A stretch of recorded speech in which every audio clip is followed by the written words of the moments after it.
is KelsNotChelsNotLive. I am Kelsey, and this is not live from New York. It's Saturday. Oh, it's not Saturday? Oh, sorry. Hey everybody, thanks once again for watching last week's episode of KelsNotChelsNotLive. This week we're going to talk about the fine line between bold and crazy. Let me give you some examples. Bold. I'm going to go over there and ask that guy or girl out on a date with me. Crazy. I'm gonna go over and become a one-woman flash mob of the song that's going to be played at our wedding. Bold. I think I'll have shrimp gumbo for the first time tonight. Crazy. I'm gonna try the shrimp gumbo tonight. That way I'll discover if my very severe shellfish allergy has just disappeared overnight. Bold. I think I'm gonna try wearing a little more yellow. I really like that color, and I shouldn't be afraid to try wearing something new. Crazy. I'm gonna go see this Broadway production wearing these bright yellow booty shorts. But it seems to me that the publishing industry is built for cautious, patient people. Think about it.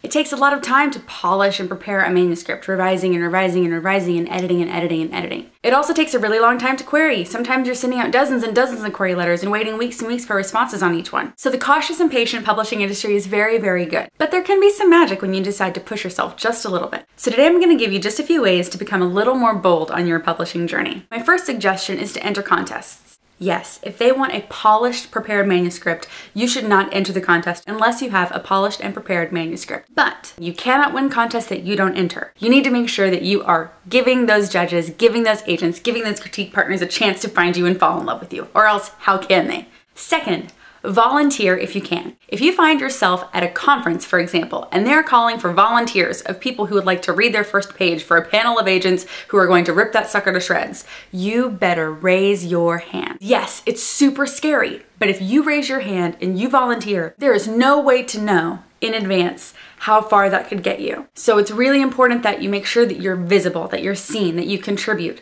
Don't be afraid to raise your hand and volunteer. I've had a few friends who were hesitant about entering a Twitter pitch contest.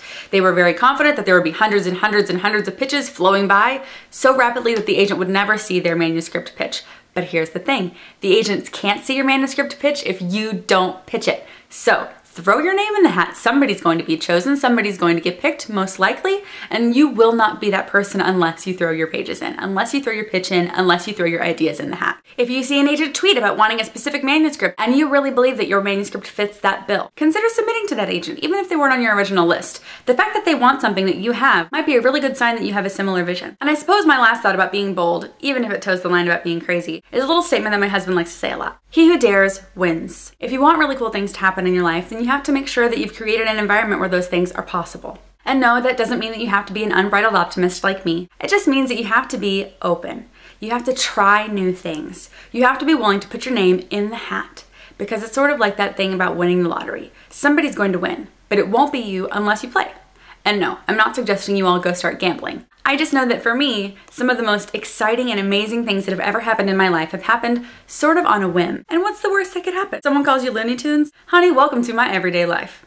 I would certainly rather be called crazy half the time if that means that I'm called bold the other half. Thank you so much for watching KelsNotChelsNotLive. Be sure and find me on Twitter at KelsNotChels. Visit my blog at KelseyMacke.com. And as always, please continue to like, comment, and subscribe here on YouTube. Go out there and be bold, and I will see you next week.